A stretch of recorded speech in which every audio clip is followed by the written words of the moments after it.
Isang araw noong 2010, namatay ang lolo ko dahil sa isang aksidente sa kalsada. Nasa bahay kami noon at naglilinis dahil ililipat doon ang burol niya. Pagkatapos namin maglinis, naisipan kong magpahinga dahil alam kong hindi naman kami makakatulog doon buong gabi.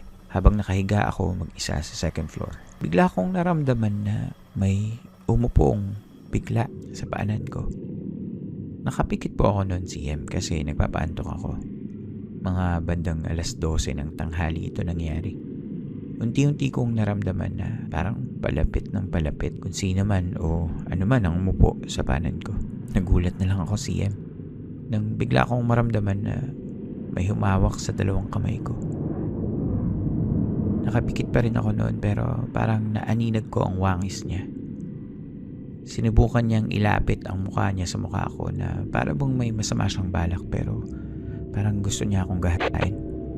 Ramdam ko talaga yon at nahawakan ko pa mismo ang mukha niya habang pilit ko siyang itinutulak palayo. Di ako makasigaw, CM. Para akong na-sleep paralysis.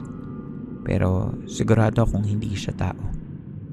Hugis kabayo ang mukha niya pero katawan ng tao. Babalahibo rin po siya. Minsan ko na rin pong narinig noon ang kakaibang huni niya mula sa malaking puno sa harap ng bahay ng lolo ko. Hindi ko na alam kung paano ako nakawala sa mahigpit niyang pagkakahawak. Pero nang makawala ako, dali-dali akong bumaba. Nakakakilabot pa rin po habang sinusulat ko ito, CM. Kasi sa parehong bahay pa rin kami nakatira ngayon.